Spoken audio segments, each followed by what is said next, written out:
Good morning, USL4Daily.net, and I'm Kemp Harr. This morning, my guest is Bruce Zwicker, an industry consultant and former CEO with Haines and Virgina Tile. Bruce, how you doing?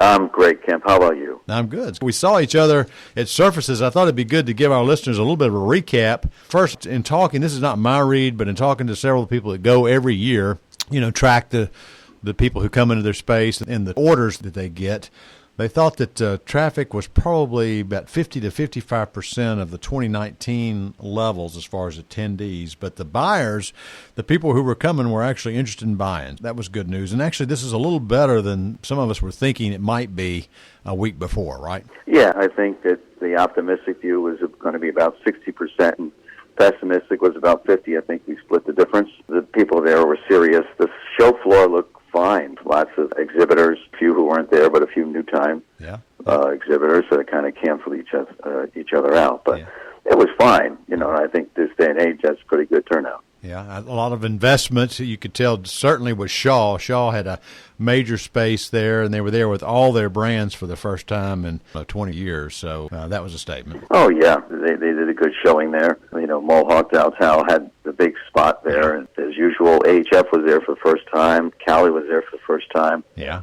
And as I say, there were a couple of notable players who weren't there. Just they bet on the pessimistic side in terms of the attendees. But all in all, it was a good show. Yeah, AHF, got to mention that treehouse space, that kind of jumped out, didn't it? Yeah, Wendy Booker, she's a marketing person over there. Yeah. And she does a great job for those folks. And talking about new introductions, obviously when we start talk about the looks, they were cleaner and lighter, especially on the hard surface side. We also saw, like with Mannington, they were introducing some products that they had kind of put on the back seat a little bit when LVT was so strong, and they were introducing more in the laminate area and in the hardwood area. So I thought that was interesting. Yeah, LVT was still king of the floor. Yeah. But I did see more wood and more variations in wood, densified wood and even longer planks and wider. The innovation in the wood side continues, and that was pretty evident. Yeah, Mannington also announced the first day that they had purchased Georgia Tufters,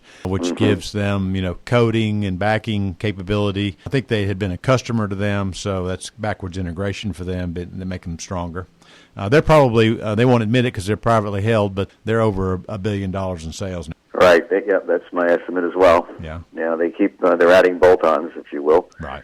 And continue to grow. All three of the IP brands were there, I4F, Selenge and Uline. Yeah. You saw innovations in acoustic performance, digital printing, locking mechanisms, and some tile that was groutable, another tile that just had a much more realistic grout look. So the IP also stood out to me as well. Yeah.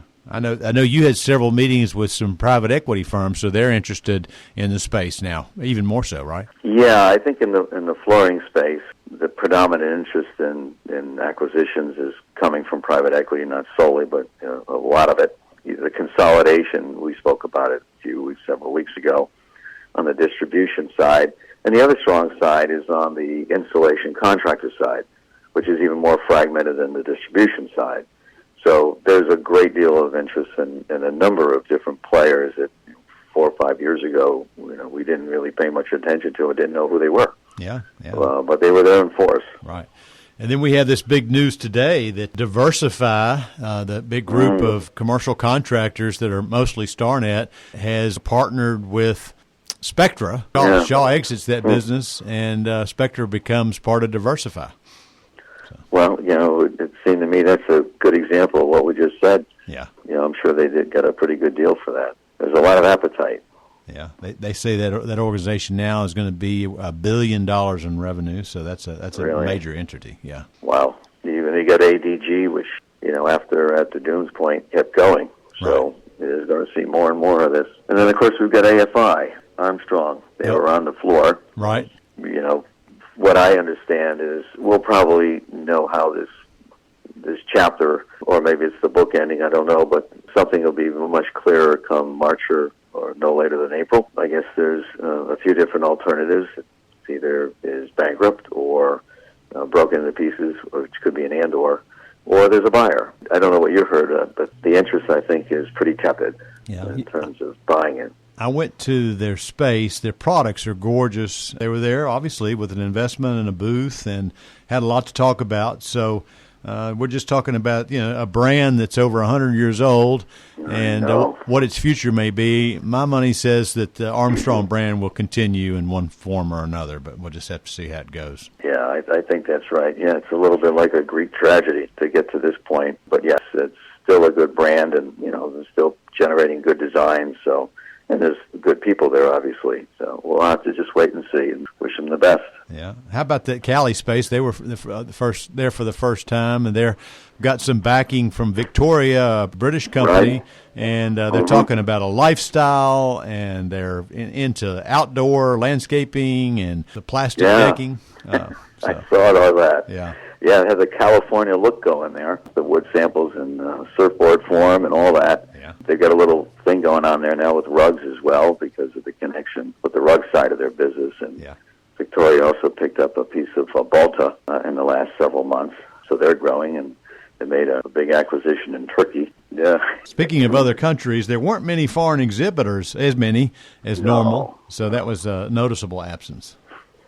Yeah, and it was funny when I was thinking about the 55-60%. I wonder how much of the attendance is international. There were Europeans there, but not as many as usual. And then there was a large void of what we normally see coming from Asia.